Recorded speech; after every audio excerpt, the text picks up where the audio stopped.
Hi, this is Shira Rubinoff. I'm the Chief Strategy Officer for Herasoft. I'm here with the Herasoft video series, joined by Anthem Blanchard, CEO of Herasoft, and Mark Lynd, Head of Digital Business for NetSync.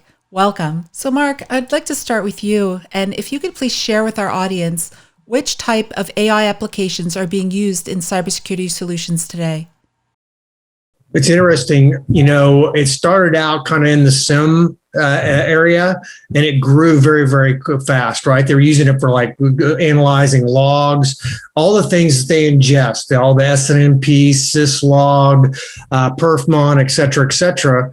And it's really good at that, right? It can make inferences, it can test for fitness, it can do all those things that really would take a lot of people a long time. In fact, you've even seen some where they described with all the logs being pulled in, like somewhere like Bank of America, it would take somebody 1,000 years, a person, to be able to go through all that and correlate it and make sense of it and derive anything of value, especially cybersecurity wise, as far as like a breach, a ransomware, some other type of event or anomaly that they need to be aware of. And now it's kind of grown past that. You're seeing it in SOAR, you're seeing it in many of the security clouds where they're looking at a lot of different things. But it's really good at analysis, especially machine learning. And it's really, really good for going through and looking at things that are happening and then correlating that down the line. So if I'm getting logs from my firewall, I'm getting logs from my routers, I'm getting it from some of the applications, I'm getting it from the switches, et cetera, et cetera. Getting all that in is one thing, but getting in that and making sense of it and being able to take proactive action based on some analysis and then confirming that analysis just wasn't possible prior. So we're seeing that. And then as you go out further past SOAR into some of the other cybersecurity applications, you're starting to see machine learning and other types of AI start to make an impact there as well. Oh, thank you for that. And Anthem, how about from your perspective? AI is making our future reality today. And like you were talking about, Mark, it'd be impossible for people to rote work, sift through Bank of America statements. And that's just one of thousands upon thousands of banks. And that's just one upon thousands of different industry sectors out there. So it's really astute. AI is as good as the information it's provided and the direction that it's given. And so anywhere where you have sources of information that you definitively know you want to study, and that is idyllic ultimately for AI. It is artificial intelligence after all.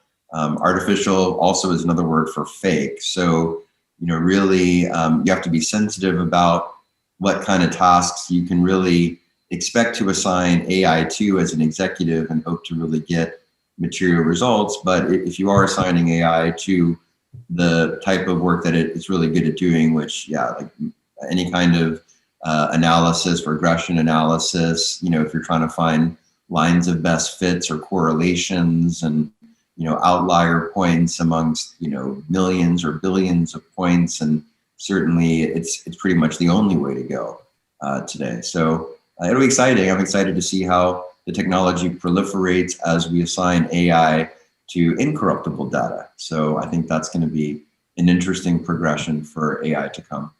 Yeah, and sure, I'd add one more thing to that. It's kind of one of the interesting things, sure, to that is people are starting to look at the ethics of AI, because people that are programming it, and Anthem alluded to it, it's only as good as the data that's in there and as good as the algorithm is written, right? So there's definitely opportunity there for bias, for maybe to miss things, false positives. When AI originally came out and was looking, and they were using it for logs and other things like that, one of the things they had to contend with was false positives. Yeah. So that required them to do more diligence and do that. And some of that was getting better data to kind of add to what Anthem was saying. But it was also getting an algorithm that could look through some of the mud and get a little deeper so it could make stronger correlations.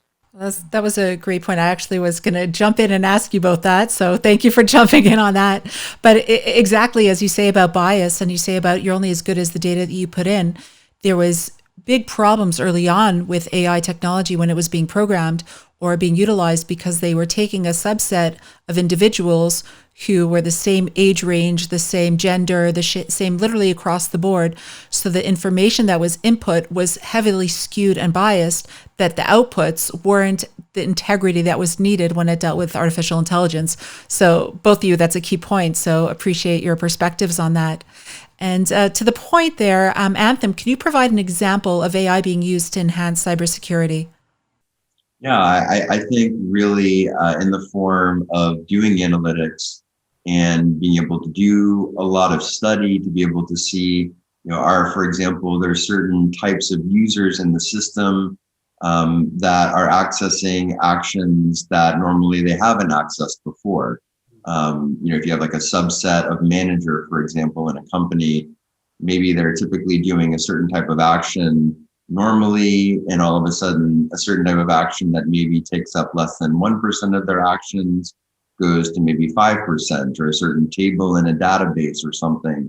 Those are areas that I think really good, from a reactive standpoint and a forensic standpoint. I think AI can be a really valuable tool. No, and Mark, I'll turn this question to you, but I know this is a big topic you talk about all the time. So to tone down to your perspective on this question, I know is not easy because there's a lot there. And just coupling on what Anthem said, I think is critical, and would love to hear your answer to that one as well. Yeah, I think it kind of comes down to, what people fear. And the fear is there's good and evil, right? In everything. Well, an AI especially has to do with technology and cybersecurity in particular. It can be used for both. And an example of each of those are for good. We obviously are going to have 2 or 3 million person shortage for cybersecurity professionals. It's well known. In fact, usually when they say it's going to be that number, it's usually a much bigger number by the time it's fully realized, right? So they're always saying, well, 2025, we're going to be short 2 or 3 million. It's probably going to be 5 or 6, correct, right? It's always bigger. It's just, we're an optimistic species, and it's just how we do things. Also, people don't want to scare people too much, right? A little bit. So I think having automation and being able to use machine learning and use AI, deep learning, et cetera, to be able to do things that would take lots and lots of people to do, and using that automation to become more efficient, to be more productive, to make up for resource shortages. That's a fantastic way to use it, right? It really makes sense. Companies can get behind it. Leadership can make good decisions around it. All those type of things. On the evil side, you look at it and you say, well, they're pulling from 3 of my credit reports, but one of those is really bad, and that's the one they used, and they ran against it, and it denied me, privilege to go out and buy this or go out and access this. Or it could be internally if you're using some type of identity platform and it decides on access, right? What privileged access are you going to have? Maybe your roles changed, or as you step through something's been added. It kind of falls into layers of groupings, and then machine learning kind of takes over, and it can say, well, and Anthem actually mentioned this in the first question. It can say, well, look, they've never had access to this, but they've accessed this and access to this. It's similar to that. Largely, they should be given access. It might then ask for a human interaction to go ahead and grant that particular access, or it might be automated and they just record it so that it can be looked at and decided whether that was the right decision or not. Because you don't want to turn off the CEO's email or his access to certain files. And unfortunately, those things do happen. So there's 2 opportunities, right? There's a good and there's an evil. And I think that kind of rolls back on both the first and the second question, but it kind of aligns with, people's values, beliefs, and understandings, and then being able to utilize that in a proficient and effective manner that suits what that organization stands for and what that leadership stands for. I think that's really, really critical. And we're going to see more of that because it's a big topic this year, more than any other year before. No, very much agreed. And to that point, Anthem, we talk quite a bit about access and allowances in identity. Can you weigh in on that from that perspective? Yeah, I mean, it's the door ultimately to the house or to the building. And so how you secure the door and the perimeter is critical. to protecting what's inside. So in this metaphor, being critical, sensitive, private information typically, and systems associated with them that can both be ransomed. And so really access is critical. We're really heavily into identity management, and we like to keep all the user credentials on their own edge devices, and really to eliminate their personal information in any sort of central database where credentials are all in one central repository that can be compromised in some way. So, that's really one way. Another way is to really minimize the trail that you can see from the users to the applications that they're accessing. And it's a concept that is sometimes referred to as a zero knowledge proof way of doing something, where you can create an authentication without actually having that authentication provable and proven without actually having to see the metadata or the unique personal information associated with that access. Oh, very, very important. Mark, here's a big question for you.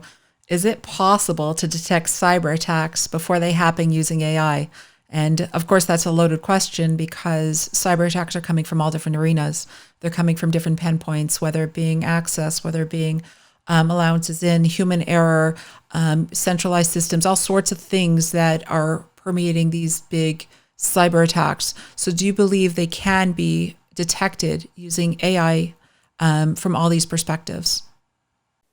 It definitely can in certain cases, right? Not in all cases, but in certain cases where there's a signature. So if you're able to go in there and look at the data, and through that data, you're able to recognize, either a series of events that have led to a bad outcome before, you can then take, whatever actions you deem necessary. Some of those might be automated, like turning off a port so they no longer have access. It could be locking them out. There's all kinds of things. And Anthem was just kind of describing, if you're using identity and you're going in there and doing things, well, they may go do something that you don't want them to do. And so you may want to take action with that, right? So it can definitely, if there's, signature-based has been around for some time. Using that data and making more meaningful determinations and checking fitness on that, meaning probably, it's analogous to probability, that's going to happen. And based on some level of probability, you want it to go ahead and take an action, or you want to be notified so that you can have some human interaction. Those are all things that are definitely part of today with cybersecurity, and I think that's only going to grow, because with that resource shortage we talked about, with some of the ethical issues, with the growing attack surface and the multiplying of threat vectors, which is with remote work and all these other things going on in the COVID world, it has dramatically changed that for organizations that typically didn't have as many worries. They now have those worries, and they're starting to reel from some of those and starting to have to look at taking action to do that. And the only way they're going to do it's not going to be able to go out and hire enough people to do that all of a sudden, on the fly, even if they could afford it. But it's going to have to come through automation, through AI, through these type of pieces, and finding ways to do that. And you then utilizing those and looking for signatures, looking for a series of events, making correlations that are needed so that those actions can be taken in a positive and constructive way. It's going to be a big part of what we're going to see over the next couple of years. And what's interesting, if you follow what some of the top cybersecurity platforms are doing right now and looking at what they're talking about as far as, what they're going to be doing for the roadmap, you're seeing that already in those roadmaps. Those roadmaps, probably half of those roadmaps for each of those organizations is largely this huge amount of AI type of scenarios where they can, be more efficient, be more effective, because that's what people want to hear when they go out and they make these, they select these security platforms or these security solutions. Oh, very true. And Anthem, what is your perspective on that? Yeah, I think just like Mark was saying, I think that being able to firewall off, having if-then logic statements, we see that a lot, where if a certain action is triggered, then basically create like a virtual man trap, if you will, for that bad actor. We see it a lot of times with something as simple as if a source oracle goes down, and let's say that it's a pricing feed, for example, that, systems stop ordering because that will create a massive cost discrepancy for that supply chain, for example. So, that's a very simple form of AI ultimately, but I think ultimately we're going to continue to see more and more intelligence and programmable intelligence ultimately, in that once we start seeing commercialization of incorruptible data, then I think we're going to see really a next level of programmable really intelligence, and it'll allow a more hands-off approach, because a lot of the issues that we both talked about, really AI is only as good as the creators of the AI and the boundaries and the data that it's given. So being able to have proof positive, perfect math and have that provable publicly, like is the case with public protocols, I think is going to be really critical for the advancement of our enjoyment and to deal with these deficits, whether it's millions of people in cybersecurity or in the service industry, right? We're seeing it now with, the unemployment wages, where a lot of low-level workers are just choosing not to have to do the work anymore because of universal basic income. And this is just a growing reality. And ultimately, I think is going to be a wonderful benefit to us all if we can see it as really a liberator of access of people. And that's really, I think, where the future is going. No, that's very interesting. Certainly, both these outputs of information very much cross over each other in different ways and very much needed, very importantly. So in Anthem, do AI and blockchain make for a stronger defensive posture? And if so, how? Well, I think just to follow through with my last comment, literally segues into it. Blockchain, totally. Public protocol is really just a more tactful way, I guess you could say, to say a blockchain, or really a public protocol that secures itself, is what we typically refer to as a blockchain in our space of a burgeoning industry. And ultimately, by having these record keeping, which is really what a blockchain is, it's a series of blocks of data chained virtually together. And these blocks of data have timestamps associated with them that are impossible to forge. And it gives a certainty of confidence to the integrity of the initial data saved that has been proven impossible traditionally, because traditionally protocol software that we've known, like what we're talking on right now, a series of private protocols, has always been compromisable, because whether it's a web or an email or a voice over or video over protocol or series of protocols, they all have administrators that are compromisable. And those are ultimately the central points of failure that are the weak points that really have made 100% uptime impossible up until the advent of blockchain by the inventors of Bitcoin. And of course, now with Hera, we have our own public protocol, Hercules, that we stack and always anchor in to the number one public protocol of strength and data and record keeping, being Bitcoin. So, very interesting. No, thank you for that perspective. And Mark, definitely like to hear from you as well about AI and blockchain. Do they make a stronger defensive posture? They definitely do. If you take the traceability, immutability, and the transparency that blockchain provides, and then you add that to AI, which then together really brings across improved speed and efficiency, that's a big differentiator, because you can't take proactive action if it doesn't go through it fast enough, make the inferences fast enough to render the decision prior to the activity, the nefarious activity taking place. So it makes a big difference, right? One of the things everybody talks about blockchain is the faster transactions, right? And the ability to trace those. Well, if you're post that and you're into incident response, it helps there as well. I think AI, blockchain, and cybersecurity is just a really powerful trio. You put those three together and you have something really special.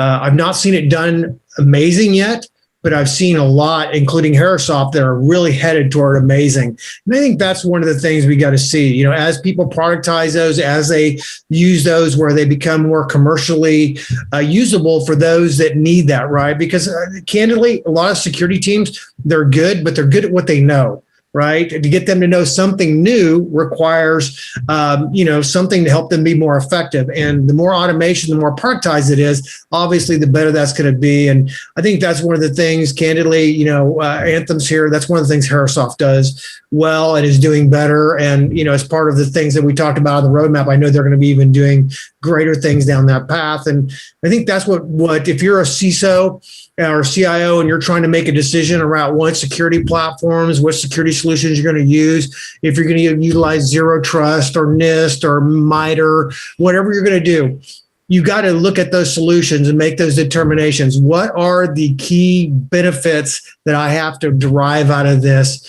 based on what I have available to me? And, making those decisions, I think you're going to see more people go towards automated solutions that incorporate blockchain, AI, and some of these other amazing technologies that are going to allow them to do more with less. I truly believe that. I think that's going to be the biggest, that and the ethics issue are going to be what we're going to be talking about between now and 2025, in my humble opinion. I very, very, very much agree with that. No, thank you for that perspective. And certainly Herasoft is at the helm of this.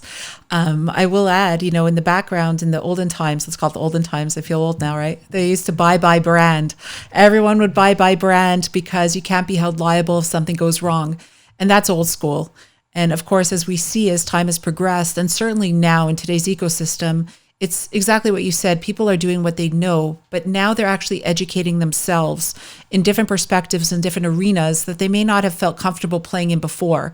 And that certainly was the blockchain arena, but it's being understood that it's a critical need. And the trifecta, as you mentioned, of blockchain, cybersecurity, and AI is certainly going to be a powerhouse to be reckoned with. And I do believe that the C-suites, the boardrooms, the people, the decision makers are all seeing the need to educate, to find out, to learn more, and going to these other organizations and other companies that might not be the biggest brand out there, but they have the best solution out there. So that's been a very much of a different tipping point in our generation today. Wow, I'd say this: the big winner, in my mind, the big winner is the one that makes it the simplest. Yes. Productizes so that they can implement it fast and be more effective with less. And whoever determines that, right? Whatever manufacturer out there finds their way to that. If they take those three technologies, they merge them together and simplify it, productize it,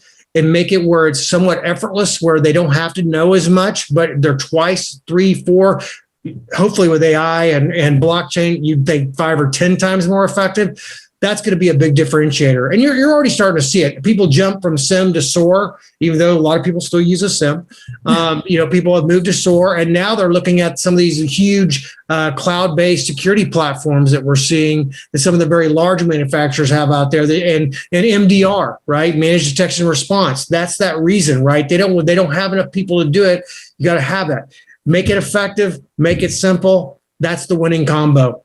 Yeah, very much agreed. Anthem, any last words to this? Just wonderful. Thank you, Mark and Shira. And Mark. And anything that we have invisible is ultimately going to be the best, because we just sense that things are going wonderfully and more wonderfully. It just seems like things are getting better, faster, more cost efficient, more time efficient.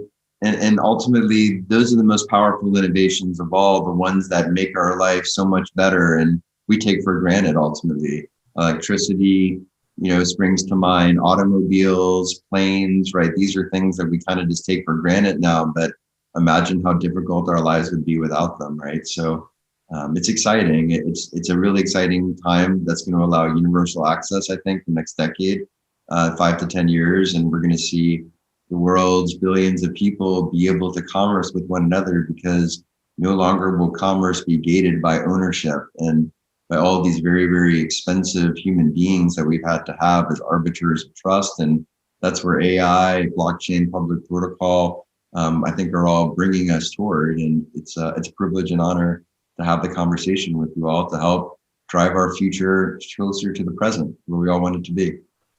Oh, terrific. Well, thank you, Anthem, and thank you, Mark, for joining us today on the Herasoft video series. Always a pleasure speaking with you and having your vast knowledge shared with us all today. So thank you. Thanks, Anthem. Thanks, Shira. I really enjoyed it. Thank you.